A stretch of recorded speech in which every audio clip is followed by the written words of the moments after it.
정부가 이번 추석 연휴 닷새간을 특별 방역 기간으로 정한다고 합니다. 전국의 사회적 거리두기 2단계 준하는 방역 조치를 적용할 예정인데요. 특단의 조치로 명절 때마다 면제해온 고속도로 통행료를 올해는 징수하는 걸 검토하고 있습니다. 아침 저녁으로 날이 꽤 선선해지면서 독감과 코로나19 동시에 대비해야 되는 상황 아시죠? 오늘부터 무료 독감 예방접종 시작됐습니다. 거리두기를 위해서 나이별로 순차적인 접종을 한다고 하니까요. 지역 보건소로 문의해 보시고 방문해 주시기 바랍니다. 김지윤의 이브닝쇼 시작합니다. 서울타임즈 시간입니다. 오마이뉴스 박정호 기자 그리고 프레시안의 곽재훈 기자 나오셨습니다. 어서 오세요. 안녕하십니까. 안녕하세요. 네, 유튜브 TBS FM 들어오시면 보이는 라디오로도 함께 하실 수 있습니다. 네, 질병관리본부, 올해 지금까지 질병관리본부라 불렀는데 12일에 청으로 승격이 된다. 네. 청으로 승격했다는 얘기는 있었는데 이게 12일인가 봐요? 그렇습니다. 오늘 국무회의에서 관련 개정안이 의결이 됐는데요. 네네. 차관급 외청으로 감염병 정책 수립 집행의 독자적 권한을 행사하게 되는 그런 질병관리청이 되겠습니다. 질병관리청. 네, 청장과 차장을 포함한 5국 3관 41가와 소속기관으로 구성이 되는데 인원이 보면 한 569명 늘어난다고 하고요. 오. 그리고 감염병 유입과 발생 동향을 24시간 감시하는 종합상황실과 네네. 감염병 정보를 분석해 예측하는 위기 대응 분석관을 신설해서 네. 위기 상황 감시 기능을 강화를 했습니다. 그리고 초대 청장이 누군지 알 것 같아요. 이거는 다 아시죠? 네. 정은경 질병관리본부장이 그렇죠. 초대 청장으로 내정이 됐습니다. 지금 다른 분들 축하드립니다. 생각하기가 좀 어려운 네. 상황이에요. 그러니까요. 둘은 다 누구를 또 따로 하겠어요. 이분이죠. 근데 거의 뭐 아이콘이죠. 그렇죠. 지금 네. 방역 일선에서 정말 노력하고 있는 많은 분들 계시지만 바이러스 헌터라고 한다잖아요. 외국에서는. 아이콘처럼 그 영웅이라는 외신 보도도 있었고요. 맞아요. 그러니까 기자들이 코로나19 대응 때문에 하루를 꼬박 보내는 정 청장의 건강 상태를 염려하고 막 그런 게 있었어요. 네. 그랬더니 1시간보다는 더 잔다 이렇게 맞아요. 담담하게 말한 그런 일도 있었고 머리를 짧게 자른 일화도 있었죠. 머리 감을 시간을 아끼겠다고 하면서 여러 가지 사연들이 있었는데 초대 청장이 됐습니다. 네. 그러니까 이분을 보면은 이제 나와서 말씀을 하시고 그러면은 그냥 이렇게 감염병이고 코로나 확진자 숫자 늘어났다 막 그러면 우리가 되게 막 불안하잖아요. 네. 이렇게 차분하게 말씀을 하시니까 뭔가 안 불안해도 될 것 같은 뭐 이런 느낌이 네. 사실은 굉장히 많이 들어서 좋았거든요. 그래서 그렇습니다. 청장이 되셨습니다. 초대 청장 축하드리고요. 자, 그래도 어쨌든 엿새째 우리가 이 코로나 신규 확진자 수가 좀 100명대로 지금 주로 들었어요. 뭐 네. 400명이 넘어가면서 사실은 좀 패닉했던 것도 있었는데 다행히 이제 또 줄어들고는 있습니다. 자, 근데 이게 또 확진자 숫자가 준 게 검사하는 숫자가 줄어서 그렇다라는 말을 하는 분도 계시더라고요. 뭐 그런 주장이 있고요. 오늘 네. 제1야당, 그러니까 국민의힘의 김종인 비대위원장도 그런 취지의 주장을 언급을 했는데요. 오늘 김종인 위원장이 회의에서 정부가 확진자 수만 강조해 언론에 공개하고 이를 검사 수, 확진율은 같이 강조하고 있지 않다 하면서 단순하게 확진자 수 추이만 보고 관광 쿠폰, 임시공휴일 지정 등 방역 경계를 풀었던 실책을 반복해서는 안 된다. 이렇게 얘기했다고 국민의힘 그 대변인실에서 오늘 밝혔습니다. 네네. 다만 이게 지난달 27일 이후에 이제 확진자 수뿐만이 아니라 뭐 검사 수, 확진율을 쭉 봐도 뭐 굳이 이런 거를 그러니까 물론 이제 경계를 늦추면 안 되겠습니다만 아주 심각하게 네네. 염려할 상황은 아닌 게 8월 27일에 이제 가장 많았어요. 그날이 441명이었던 맞아요. 날인데 네. 그날 확진율이 2.2%, 다음 날이 2.05% 정도였는데 지난 주말 전에 9월 4일, 5일 이 금요일, 토요일 이때 발표된 게 1.08%, 0.93%. 그러니까 확진율이. 확진율이요. 그러니까 반 정도로 떨어진 거고요. 그리고 이게 주말에 샘플 수가 가장 적은데, 그렇죠. 그럼 주말에 샘플 수가 적으니까 이제 그렇기 때문에 이제 주말에 확 떨어질 거다. 이제 아마 이제 그 우려 내지 의혹을 갖고 계시는 분들은 아마 그런 점을 지적하는 것 같은데 실제로는 주말에는 이제 긴급 환자 위주로 하다 보니까 오히려 네. 확진율이 평소보다 높습니다. 그래서 주말에 많이 떨어진 것도 아닙니다. 그렇군요. 그런 말씀들은 많이 하시긴 했어요. 주말에는 아무래도 점사 수는 적으니까 수목금의 추이를 봐야 된다라는 이야기들을 네. 하셨는데 지금 뭐 말씀하셨던 것처럼 400명이 넘게 나왔던 때랑 비교를 해봤을 때 어쨌든 좀 줄어드는 추세인 것 같다라는 점은 맞는 것 같고요. 네. 자, 그리고 전공의들이 지금 현장 복귀를 하고 있다라는 얘기를 네. 들었는데요. 하고 있습니다. 어떻습니까, 상황이? 네, 지금 국내 빅5 병원으로 불리는 뭐 삼성 네. 서울병원, 서울대병원, 서울성모병원, 서울아산병원, 세브란스병원 전공의들이 복귀하고 있고요. 오늘과 내일에 거쳐서 모두 병원으로 돌아올 예정입니다. 네. 근데 뭐 한 가지 볼 게 네네. 새로운 비대위가 지금 꾸려졌잖아요. 아, 네. 오늘 새벽까지 대한전공의협의회가 대의원총회를 열어서 새로운 비대위를 구성했는데 7명의 공동 비대위원장을 맡았습니다. 그런데 현재 새로운 이 비대위는 전임 비대위가 전공의 업무 복귀를 결정한 데 대해서 좀 반발하는 입장을 보이고 있거든요. 네네. 새로운 이 비대위가 단체 행동 방향을 재설정할 경우에는 업무에 복귀했던 전공의들이 다시 집단 휴직에 들어갈 가능성도 있다. 이런 아. 일각의 지적도 나오고 있고요. 네. 다만 이게 업무 복귀는 병원별로 전공의 전체 투표로 결정된 곳이 많아서 번복될 가능성 없다 또 이런 얘기하시는 분도 있어요. 그러니까 새로운 비대위의 단체 행동 방향 재설정 이 결과 좀 봐야 될 것 같습니다. 그렇군요. 이제 지금 의대생도 국가고시에 네, 지금 한번 연기를 했었는데 정부는 지금 이거 구제해주지 않겠다는 입장을 명확히 하고 있어요. 네, 손영래 보건복지부 대변인은 오늘 이미 한 차례 시험 일정을 연기했고 접수 기간도 추가로 연기한 바 있기 때문에 이 이상 추가적 접수 기회를 부여하는 방안은 생각하지 않고 있다고 잘라말했습니다. 손 대변인은 현재 의대생들이 국가시험을 스스로 거부하고 있는데 이런 상황에서 정부에 구제 요구를 하는 건 불가능한 일을 해결하라고 요구하는 것과 같다면서 의사협회나 전공의 단체는 의대생들이 입장을 바꾸게 하는 노력을 우선하는 것이 순리라고 말했습니다. 그렇군요.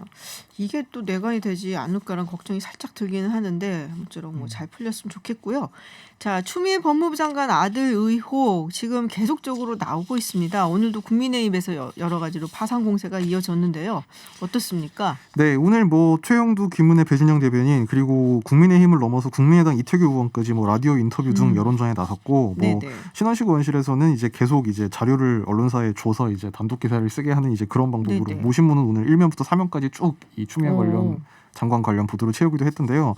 어제 이제 김종인 국민의힘 비대위원장이 이 사퇴해야 된다 이런 요구를 공개적으로 한 데 이어서 오늘은 이 주호영 원내대표의 국회 교섭단체 대표 연설에서도 이 관련 내용이 언급이 됐습니다.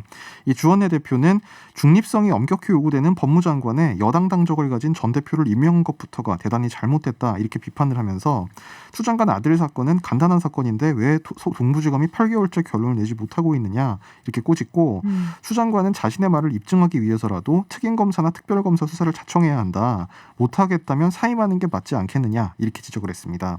또 나아가서 추 장관의 인사권자는 문재인 대통령이라면서 지금이라도 추 장관에게 잘못된 검찰 인사를 시정하라고 지시하고 제대로 수사하라고 법무부와 장관에 명령해달라고 촉구하기도 했습니다. 지금 이제 나온 것들이 뭐 휴가 그러니까 연장하던 문제 그 문제가 있었고 통역관 이야기가 또 있었고요. 그다음에 뭐 자대 배치 문제도 있었던 것 같아요. 뭐 의정부로 배치가 됐는데 영산으로 옮겨달라고 뭐 성탁을 했었다. 뭐 이런 얘기도 있고 뭐 여러 가지 얘기가 나오고 있는데 지금 민주당 측은 어떤 입장인가요? 민주당 측은 기본적으로는 이 검찰의 수사 결과를 보고 얘기하자라는 얘기가 계속 나오고 있고요. 양양자 최고위원 같은 경우는 오늘 한 라디오 방송에서 추 장관이 사실관계가 파악되면 책임질 부분은 책임지겠다고 했으니까 수사 결과에 따라서 책임지면 되는 일이다. 좀 기다려보자라고 검찰이 수사에 집중할 수 있게 해주는 게 정치의 도리다라고 주장을 했고요. 그리고 뭐 정청래 의원 같은 경우는 이 오늘 TBS 라디오 김원준 뉴스공장에 나와서 추 장관 측 보좌관이 군에 청탁 전화를 넣었다는 의혹과 관련해서 아들과 보좌관이 친하니까 엄마가 아니라 보좌관 형한테 이럴 때는 어떻게 해야 하느냐라고 물어봤다는 거다라고 얘기를 했거든요. 만약 이게 맞다면 이게 보좌관이 그 상황을 좀 어떻게 인식하고 있고 어떻게 했는지 이것도 좀 나와야 될 것 같은데요. 아마 검찰 수사를 통해서 나오지 않을까 생각을 합니다. 그리고 추 장관 아들의 변호인이죠. 현근택 이 당 법률위 부위원장은 같은 라디오에서 우리나라 육군에 근무하는 개념으로 자꾸 카추사를 규정하다 보니까 황제 휴관이 근거가 없니 뭐 이런 얘기가 나오는 것이다라고 했습니다. 그러니까 지금 여야가 주장하는 그런 것들 이게 좀 정리가 되려면 여러 가지 검찰 수사가 좀 빨리 진행돼서 결과 나와야 될 것 같은데 그게 안 이루어지고 있어서 좀 이게 문제가 아닌가라는 지적이 나오고 있고 당 관계자 같은 경우는 법사위 차원에서 팩트 체크를 하고 있는데 지금까지 법적인 문제나 공정성 문제에서 결정타는 없다고 본다. 이런 얘기도 좀 나오고 있습니다. 카투사 같은 경우는 육군이 사실은 미군에 보낸 거잖아요. 그리고 네. 국방부에서 바로 반박문이 나왔는데 휴가에 관련된 부분에 있어서는 미군이 아니라 육군의 규정을 따른다라고 국방부에서 얘기를 했거든요. 그러니까 현근택 변호사의 말은 사실이 아닌 걸로. 사실이 아닌 걸로? 네. 네. 사실이 아닌 걸로 지금 드러나고 있는 것 같아요. 그런 보도 나오고 있는데 윤석현 변호사는 아직 뭐 입장은 내놓지 네. 않고 있고요. 네, 그거 네. 국방부가 유권 해석을 할 수 있는 거니까요. 뭐 네. 변호사 측의 입장이 별로 중요한 것 같지는 않습니다. 그렇군요. 이철희 의원이 당시에 청탁을 받은 사실을 이철희 의원에게 털어놨다는 얘기는 뭔가요? 네, 신원식 국민의힘 의원 측과의 이게 전 주한 미8군 한국군 지원단장 네네. 예비역이죠. A 대령이 이 통화에서 이철희 전 의원 아들도 그때 카투사에 와 있었다. 그래서 네. 이철희 의원하고 이철희 의원 부인과 함께 밥을 먹으면서 추미애 아들 얘기를 했다라고 말을 했습니다. A 대령은 이래 해서 뭐 제가 추 장관 아들 관련 이야기를 안 들어줬습니다 하니까 이철희 의원이 단장님 잘하셨다. 계속 그랬다라고 이 A 대령이 주장을 했고요. 네. 그 A 대령이 추 장관 아들에 대한 그 평창 동계올림픽 통역병 선발 민원을 거절했고 국회 국방위원회 민주당 간사였던 이 전 의원 부부를 만나서 이 사실을 전했다 이런 내용이죠. 이에 대해 이철희 전 의원은 기억나는 게 없다라는 입장을 언론에 밝히기도 했습니다. 근데 그러고서는 그 얘기를 했죠. 그분이 근데 뭐 거짓말을 할 분은 아니다라고 그런 얘기를 얘기도 했죠. 했습니다. 네. 네. 자, 그리고 이낙연 민주당 대표 연설 어제 야당 측에서 특히 국민의힘에서 상당히 호평을 했는데 민주당은 오늘 주호영 원내대표 연설에 대해서 어떤 반응이었나요? 뭐 주호영 원내대표 오늘 연설을 들어보니까 그 정부에 대한 비판 내용이었어요. 다 네. 그런 내용이었고 문재인 정권 5년 만에 무려 410조 원이 넘는 새 빚을 다음 정권에 떠넘기게 된다. 먹튀할 생각이 아니라면 어떻게 그 빚을 갚을 것인지 대략적인 계획이라도 국민들에게 내놔라. 이런 얘기까지 했거든요. 사실 먹튀라는 단어까지 나오면서 좀 강하게 얘기했기 때문에 민주당 측에 호평을 할 수는 없겠네요. 호평이 나오긴 좀 어려운 네. 그런 연설이었다는 생각을 하는데 또 민주당 쪽에서 여기에 대해 조목조목 반박을 하는 건 또 없었어요. 논평을 보니까. 그러니까 우분투 정신으로 협치를 시작하자 이런 입장을 좀 내놓는 모습이었거든요. 아하. 그러니까 비판으로 일관하면서 많은 아쉬움이 남지만 이라는 단서를 달았지만 협치의 끈은 놓지 않겠습니다라는 논평을 내놨습니다. 네. 주 원내대표 연설에 대해서 민주당이 아니고 정부 방역 당국에서 반박 비슷하게 한 게 하나 있는데요.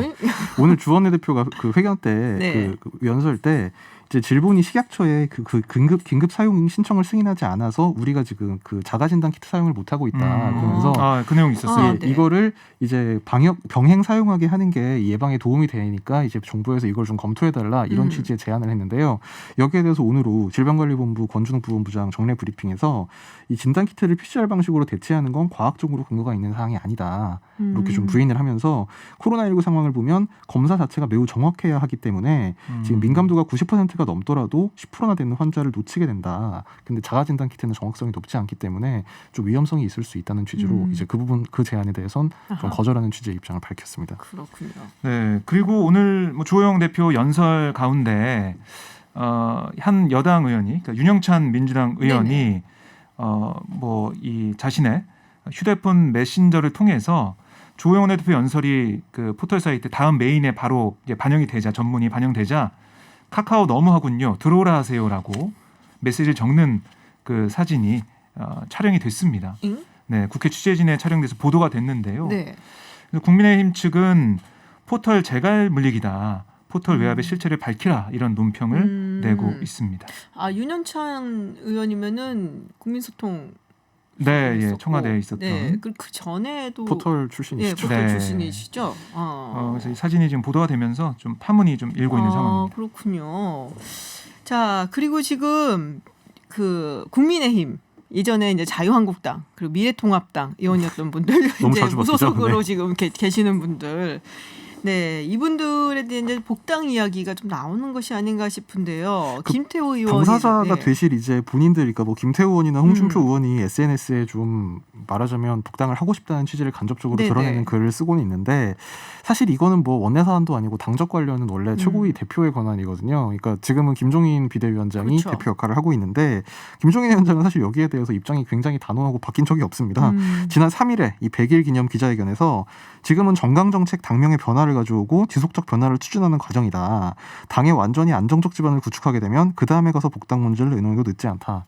그러니까 뭐 한마디로 지금 생각하지 않고 있다고 잘라 얘기했고 지난 8월 19일 광주 방문 당시에 기자간담회를 가졌는데 그 자리에서도 이 복당 문제는 당 수습 과정에서 거론할 상황이 아니다. 그 다음 사안은 다음 분들이 처리하면 된다. 그러니까 자기 임기가 내년 4월 재보선까지인데 그 기간 중에는 뭐 사실상 없다는 취지로 얘기를 했었습니다. 그러면은 이분들은 그냥 바램을 나타낸 건가요?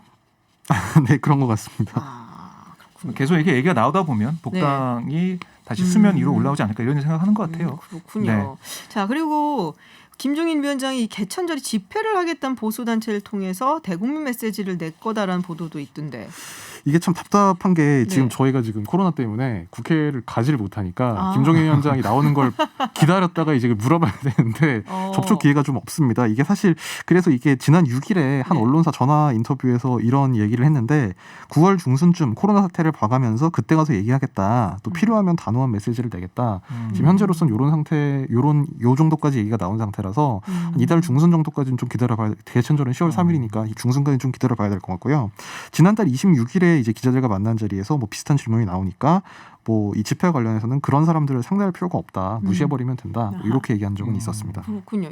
이제 8.15 집회 네. 때문에 사실 국민의힘이 좀 힘들었잖아요. 그래서 그런 거 아닌가 싶은데요. 근데 개천절 얘기를 하려면 네. 그때 8.15 집회 당시에 관련된 뭐 당원들이나 아직 검사 안 받은 사람이 있다면 검사 받아달라 이 얘기를 먼저 하고 개천절 얘기해야 되지 않을까 이런 생각도 듭니다. 네. 그렇군요. 알겠습니다. 네, 서울타임즈 여기까지 듣겠습니다. 지금까지 프레시안 곽재훈 기자 그리고 오마이뉴스 박정호 기자였습니다. 고맙습니다. 고맙습니다. 감사합니다. 그동안에 200명, 300명대를 기록하던 코로나19 일일 신규 확진자 숫자가 6일째 100명대를 기록하면서 확산세가 다소 주춤한 모습을 보이고 있습니다.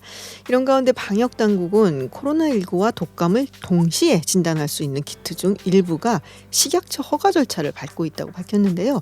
코로나19와 독감을 동시에 진단할 수 있는 게 가능한가도 궁금한데 이재갑 한림대 강남성심병원 감염내과 교수 연결해서 자세한 이야기 들어보겠습니다. 교수님 안녕하세요. 네, 안녕하세요. 네, 지금 일일 신규 확진자 숫자가 100명대예요. 6일 연속. 이러면은 이게 사회적 거리두기 효과가 좀 나타나고 있는 거라고 볼 수 있겠죠? 예. 일단 사회적 거리두기가 효과가 있어서 400명대까지 올라갔다가 이제 100명대까지 떨어졌고요. 네. 다만 조금만 더 효과가 좀 좋았으면 이번 주에 100명 미만으로 떨어지는 거를 기대를 하고 싶은데 아직까지 그 정도는 도달하지 않아서 조금 기대하는 마음으로 지켜보고 있습니다. 네, 제가 뭐 먼저 마르고 얘기를 막 하고 그러고 싶진 않지만 글쎄요. 그러면 이번 주말쯤에는 조금 이 거리두기 현행 단계를 완화를 해도 되는 건가 어떤지 좀 궁금한데요. 일단은 이제 상황은 봐야 되는데요. 네. 일단 100명 미만까지는 떨어져야 되고 그래야 이제 방역 당국에서 역학 조사를 충분히 할 수 있는 이제 숫자에 도달을 하는 거거든요. 네. 네, 다만 이제 지금 계속 집단 발병이 계속 벌어지고 있어서 집단 발병 중에 좀 악성의 형태라고 보통 표현하죠. 그러니까 전파 경로도 확실하지 않고 네네. 또한 이제 많은 환자들이 발생하거나 특히 노령 환자가 발생할 수 있는 그런 상황만 발생하지 않으면 이제 단계 완화도 이제 고려는 할 수 있는데 뭐 지금 강화된 이제 2단계가 내려진 수도권 정도가 아마 가능할 거고요. 네. 아마 전국 단위 2단계는 조금 더 지나고 나서 결정해야 되지 않을까 생각은 듭니다. 그렇군요. 이제 좀 있으면 추석이잖아요. 네. 그러니까 아무래도 이제 민족 대이동 아무래도 있을 수밖에 없고 물론 정부 차원에서는 조금 자제해달라고 권고사항은 내렸는데 그렇다고 해서 또 이걸 막기도 좀 어렵지 않을까. 가실 분들은 또 가실 것 같거든요. 어떠세요? 일단은 이제 이동이 좀 잦아들어야 되는데 그게 네. 잘 안 될 것 같아서 살짝 걱정이고요. 그러니까 왜 또 걱정이냐면 지금 지역사회 감염자가 꽤 늘어나 있었잖아요. 네네. 그러면 그때까지 완전히 이렇게 수그러들지는 않을 거고 지역사회 내 이제 감염 경로가 불분명한 사람들, 특히 이제 무증상 감염자나 증상이 가벼운 사람들이 남아 있게 되면 그분들이 전국으로 터지게 되면 전국 단위의 그런 유행을 촉발할 수도 있기 때문에 그래서 일단 되도록이면 고향 방문을 좀 자제해 좀 좋겠다는 생각이 들고 특히 고향에 특히 이제 노령분들 어르신들이 많이 살고 계시기 때문에 아하. 예, 그래서 그렇게 되면 노령 환자분들이 많이 증가할 수도 있고 특히 지방 같은 경우는 중환자들을 볼 수 있는 시설들이 충분하지 않기 때문에 네. 정말 지역마다 한 10대 명의 환자가 발생해도 상당히 부담을 느낄 수 있거든요. 그래서 추석 전후해서는 되도록이면 좀 이동을 안 하고 우리가 좀 전화라든지 화상이라든지 이런 걸로 좀 정을 나누면 어떻을까 하는 생각을 하고 있습니다. 그렇군요. 아무래도 완전히 수그러들 거라고 보긴 좀 어렵고 그러다 보면 이동해서 전국으로 전파가 가능하고 또 사실 시골에 계신 분들은 대부분 부모님들이잖아요. 그러니까 네. 나이도 많으시고 그래서 웬만하면 올해는 추석에 그래도 전화라든지 화상으로 하는 것이 좋겠다라는 말씀이신데요. 지금 서울시 강동구 한 콜센터에서 이런 케이스가 있었어요. 집단 감염 사태인데 사무실 문 손잡이 그리고 에어컨에서 지금 코로나19 바이러스가 검출이 됐다고 하거든요. 네. 이게 뭐 대면 접촉이 아니더라도 뭐 에어컨 하니까 또 에어로졸 얘기가 생각이 나는데 이런 식으로 전파가 될 수도 있는 건지 상당히 또 이게 강한 전파력이 아닌가 싶어요. 이런 식으로 퍼졌다고 생각하면. 일단 이제 거의 콜센터에 있는 환자 거기 근무자 거의 80%가 감염됐다고 나온 네. 걸 봐서는 광범위한 접촉도 했을 거고요. 또 음. 광범위하게 확진자들이 다 뒤섞이기 시작하면서 그 안에 환경오염도 상당히 많았을 거거든요. 그래서 이제 간접 전파에 손을 통한 전파도 상당히 발생했을 거고, 네. 또한 이제 에어컨 자체에서의 그런 기류 형성 때문에 좀 전반적인 오염 상태가 이제 전 사무실 전체로 확산돼 있을 가능성이 높아서 아마 그런 게 복합적으로 작용해서 일단은 이제 이런 확진자들이 많이 나온 거로 보이고요. 뭐 에어로졸 가능성도 배제는 못하는 상황인데 어쨌든 전반적인 그런 환경 오염 자체에 의해서 많은 확산이 됐었다 이런 거를 좀 뒷받침하는 결과라고 봅니다. 그렇군요. 전반적인 오염이 복합적으로 작용했다. 그러니까는 우리가 뭐 손 씻고 이런 것도 중요하지만 우리 주변을 깨끗하게 하는 것도 굉장히 중요하네요. 예, 그때 손 씻기가 중요한 이유는 그렇게 만졌던 손으로 내가 코나 입으로 이렇게 가져대면 전파가 되니까 손위생이 정말 아하. 중요하고요. 그리고 이제 중간중간에 그런 이제 환경들을 잘 소독하고 닦아주시는 게 정말 네. 중요한 측면들도 된다는 겁니다. 그렇군요. 방송국에 정말 많은 분들이 드나드시거든요. 그리고 마이크도 네. 같이 써야 되고 사실 헤드폰도 뭐 돌려 쓰는 경우가 많은데 어떻게 해야 될까요? 그래서 일단 뭐 이제 마이크 같은 경우는 이제 뭐 그 씌우는 네네. 그런 부분들도 자주 해주셔야 되지만 음. 말을 하면서 침이 많이 튀거든요. 그래서 이제 진행자 정도만 이제 마스크 벗고 나머지 네네. 출연자는 마스크 쓰는 게 도움이 될 수도 있고요. 그리고 이제 이제 인터뷰어들이 바뀔 때마다 되도록이면 여기서 이제 환경 소독 가능한 티슈들이 좀 많이 나와 있으니까 네. 그런 걸 한 번씩 이렇게 주변 뭐 침이 튈만한 거리에 해당되는 부분 한 번씩 닦아주면 좋을 것 같다는 생각이 듭니다. 그렇군요. 교수님 그것 때문에 안 오시는 거 아니죠? 그건 아니고. 네. 예. 네. 그리고 많은 분들이 또 이제 뭐 감염 내과 전공하시는 전공의분들 또 방역 당국에서 독감 준비를 해야 된다라는 얘기를 하세요. 네. 그래서 독감이랑 이번에 이제 코로나19하고 같이 굉장히 뭐 증상도 비슷할 수 있고 해서 독감 주사를 맞아라라는 얘기를 많이 하시는데 오늘부터 그래서 독감 무료 예방 접종하고 있거든요. 근데 네. 이 독감하고 코로나19 비슷하다고 하는데 이 증상을 구분할 수 있는 방법이 있을까요?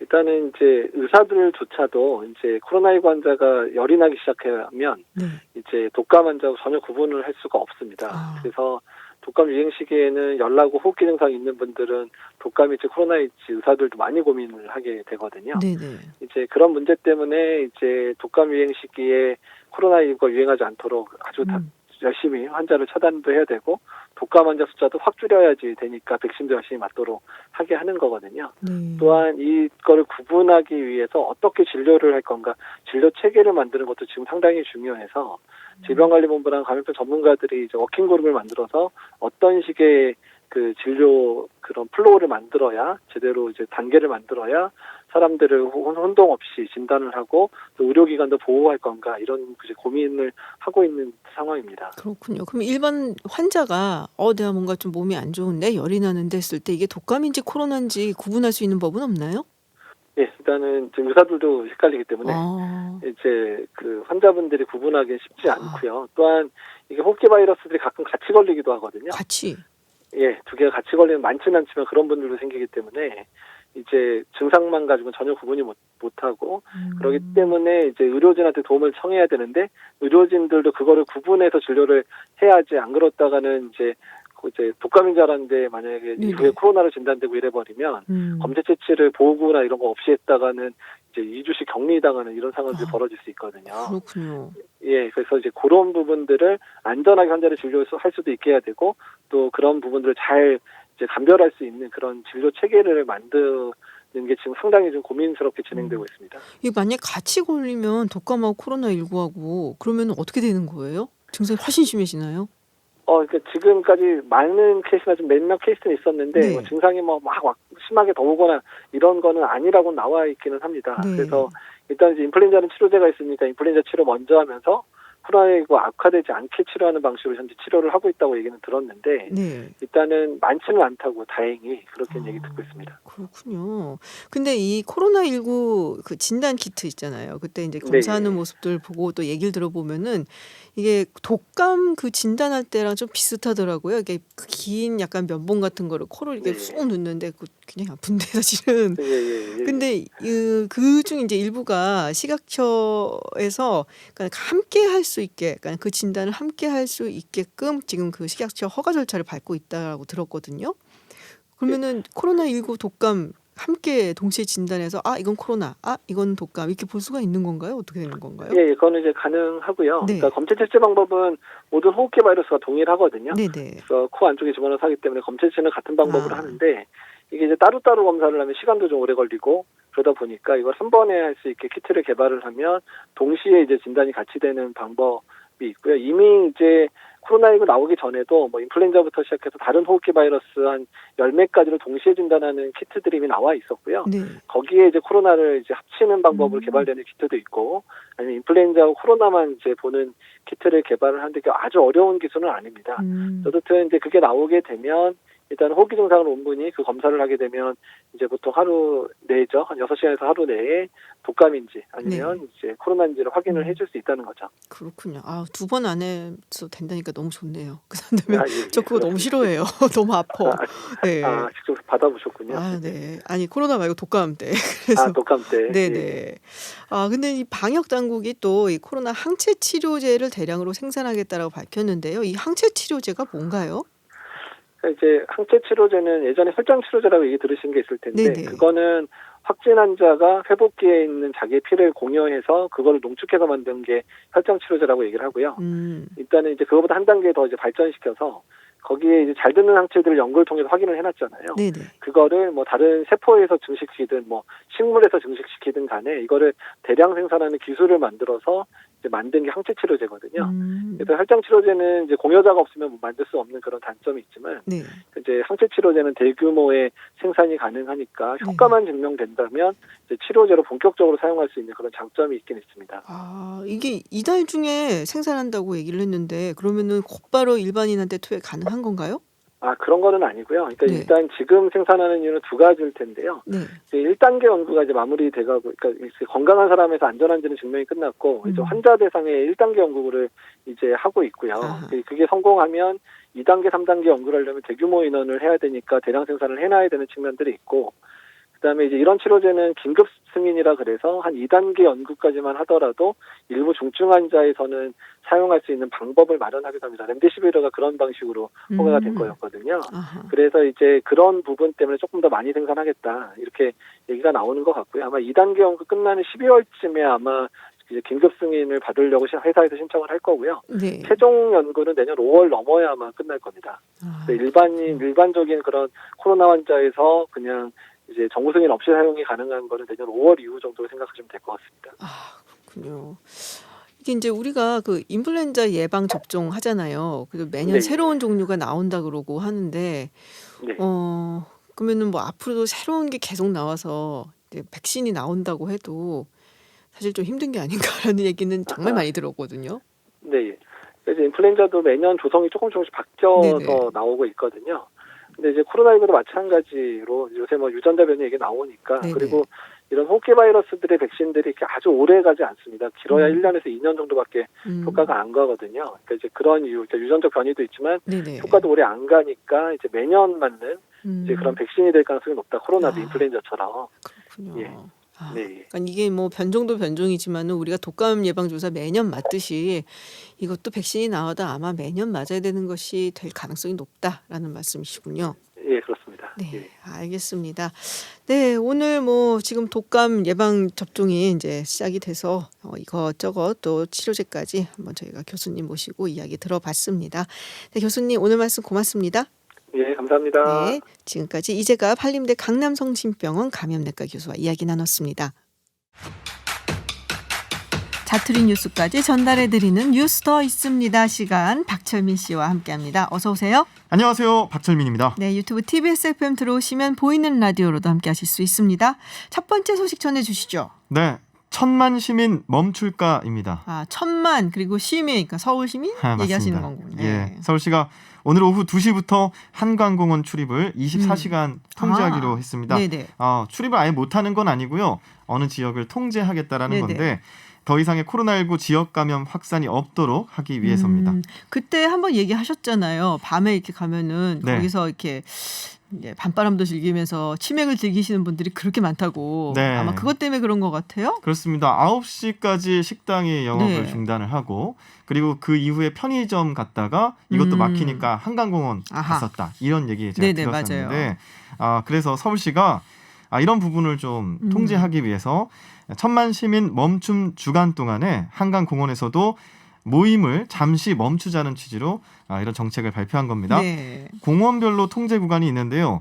여의도의 경우에는 이벤트 광장과 계절 광장은 못 들어가고요. 네. 뚝섬 같은 경우엔 자벌레 주변 광장, 청담대교 하부가 여기에 해당되는데 네네. 그리고 반포 한강공원은 피크닉장 1, 2번 네. 이곳이 통제가 됩니다. 아하. 공원 내에서 또 전체 매점 네. 28곳과 카페 7곳 매일 오후 9시면 문을 닫게 되고요. 네. 한강공원 내에 있는 음식점 역시 오후 9시 이후에 실내 취식이 금지되고 매점 테이블도 폐쇄된다고 합니다. 그렇군요. 11개 한강공원의 주차장도 오후 9시 이후부터는 진입할 수가 없고요. 이게 다음날 오전 2시까지 진입 금지입니다. 순차 활동도 한다고 하던데 걸리면 그럼 범칙금 같은 거 있나요? 이걸 보통 이제 계도라고 하죠. 잠깐 어느 정도 안내만 해주고 네네. 범칙금은 없습니다. 서울시가 금요일부터 일요일 오후 5시에서 10시 사이에 집중 기간으로 설정을 해서 공원 내에 야간 순찰, 즉 계도 활동을 강화하기로 했는데 시는 일부 배달을 통해서 한강공원에서 취식을 하는 건 현행법상 막을 방법이 없다고 그렇군요. 덧붙였습니다. 그래서 이 때문에 시민들의 절대적인 협조가 필요하다고 당부했습니다. 네, 나이 먹어서 별로 혼나고 싶지 않은데요. 네. 네. 저희들이 이제 시민들이 알아서 협조를 하는 것이 필요할 것 같고요. 예. 요새 이 영화관들이 굉장히 좀 힘들잖아요. 아무래도 네. 영화관도 자구책에 나섰다라는 얘기가 있어요. 그렇습니다. 제가 통계를 좀 살펴봤는데 네. 영화진흥위원회에 따르면 지난 7월 관람객이 전년 같은 기간 대비해서 30%에도 못 미쳤다고 합니다. 30% 줄어든 게 아니고 대비 30%에도 미치지 못한 거다. 그래서 매출액이 지난해보다 8천억 원 가량이 줄어들었대요. 네. 심지어 또 영화관 운영업체들 중에서는 희망퇴직을 신청받고 있는 실정이 있는데 이에 한 영화관 업체에서 11개 지점에 IoT 즉 사물 인터넷 기술을 이용해서 에어 샤워기를 설치했습니다. 에어샤워. 예. 그러니까 방역을 좀 더 신경을 썼다. 이런 마케팅으로 보이고요. 공기 분사로 초미세먼지를 차단하고 바이러스까지 빨아들이는 시스템인데 11개 영화관에 에어 샤워를 설치했다는 내용 오늘 보도자료로 나왔습니다. 그렇군요.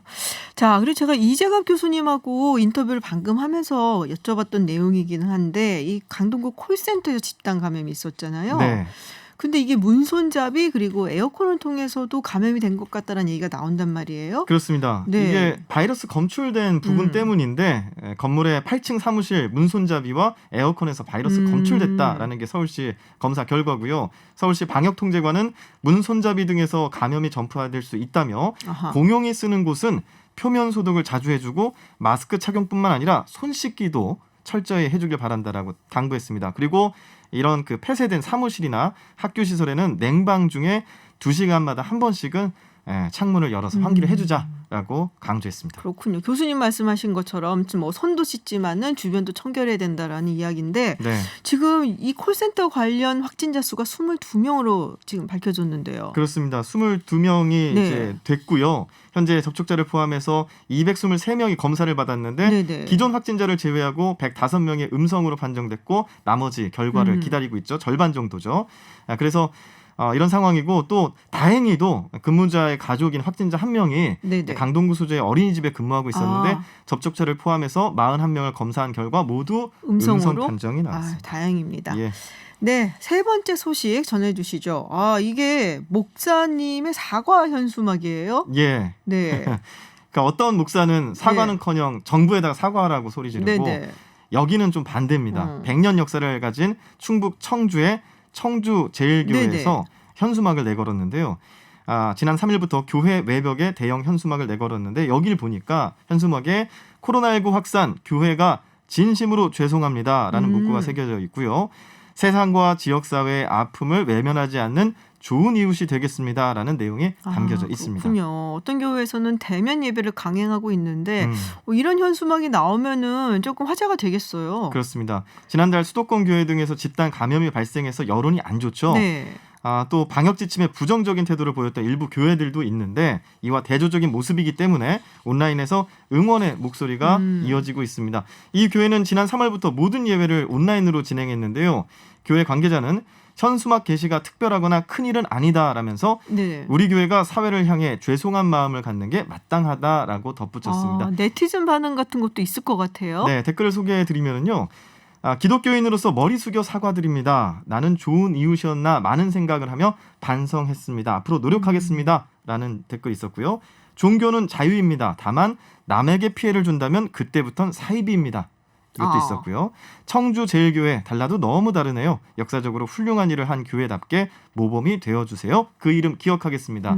라는 댓글 훈훈했죠. 네, 제일이 들어가는데 예. 같은 제일이 들어가는데 그러네요. 네, 그러니까요. 네. 네. 그러니까 교회 다니시는 분들이 조금 위축되는 분들이 많았거든요. 제 주변에도 보면은. 근데 예. 모든 교회가 다 그런 건 아니겠죠. 이렇게 훈훈한 교회도 있고, 네, 많은 분들이 또 이렇게 응원을 해주고 계십니다. 예. 자, 마지막 소식 전해주시죠. 거스름돈 이제 계좌로 받으세요입니다. 거스름돈을 계좌로 받아요? 네, 보통 이제 현금을 내면 네. 잔돈을 받지 않습니까? 그렇죠. 근데 좀 귀찮으시죠? 100원, 뭐, 10원 동전으로 받으시면 좀 쓰기가 귀찮지 않아요? 애매하긴 해요. 그리고 다음에 현금을 쓸 때 그걸 막 이렇게 찾아갖고 쓰기 잘 안 되기 때문에 그렇죠. 싸져 가죠. 그럼 아. 우리 집에 있는 돼지 저금통 돼지 배만 부르는 거죠. 맞아요. 네. 저도 차에서 가끔 이제 주차요금 결제를 현금으로 하고 네네. 동전이 남으면 차에다 쌓아놓으니까 차에서 덜렁덜렁 소리도 아하. 나고 불편한데 네. 이제 편의점, 백화점 등에서 물건을 산 뒤에 거스름돈을 그 자리에서 계좌로 입금하는 서비스가 시작됩니다. 그 자리에서 계좌로 입금을 해요? 예. 오. 벌써 뭐 도입된 곳도 있는데요. 네네. 지난 3일부터 도입된 곳이 바로 미니스톱, 이 전국 편의점 아하. 2,570개점에서 서비스가 진행되고 있고요. 네. 또 현금이나 상품권으로 계산할 뒤에 이 거스름돈을 모바일 현금 카드에 입금을 할 수도 있고 혹은 실물 현금 카드를 통해서 계좌로 즉시 입금하는 방식으로 이루어집니다. 서비스가 가능한 은행 계좌를 보유한 사람이라면 누구나 이용 가능합니다. 그렇군요. 그러면은 다 하는 거예요? 모든 은행들이? 현재는 12개 은행만 다는 되는데요. 아니고요. 이게 한국은행이 일부 기업들과 협업을 맺어서 하는 방식입니다. 일단 은행 같은 경우에 현금 카드를 이용할 수 있는 이 은행인데요. 네. 농협, SC제일은행, 그리고 우리은행, 신한은행, 수협, 전북은행, 대구은행, 경남은행, 부산은행, 제주은행, 그리고 농협도 단위농협이 있잖아요. 네네. 단위농협과 단위수협이 해당됩니다. 이렇게 12곳은 현금카드를 통해서 서비스 이용이 가능하고 리스트에 없는 기업은행, 하나은행, KB국민, 산업은행, 광주은행은 연말까지 서비스를 도입할 예정이라고 합니다. 그리고 이용하는 매장도요. 현대백화점 15개 지점 네. 11월 말부터 사용이 가능하고 현대 아울렛 8개 지점과 이마트 24는 올해 말까지 서비스를 도입할 거라고 합니다. 그렇군요. 일단은 네. 제 은행들이 들어가 있어서 흐뭇합니다. 네. 네, 알겠습니다. 뉴스 더 있습니다. 박철민 씨와 함께했습니다. 고맙습니다. 고맙습니다. 네, 잠시 후 3부에서는 조두순의 출소가 100일도 안 남은 상황에서 아동 성범죄자의 재범 우려에 대한 목소리 커지고 있는데요. 조두순의 프로파일링을 맡았던 권일용 교수 연결해서 이야기 나눠보겠습니다. 그리고 4부에서는 지난 2주 동안 전 세계 축구 팬들의 관심을 모았던 리오넬 메시의 이적설, 송영주 스포티비 축구 해설위원과 총정리해보는 시간 갖겠습니다. 저는 잠시 후 7시 김지윤의 픽으로 돌아오겠습니다.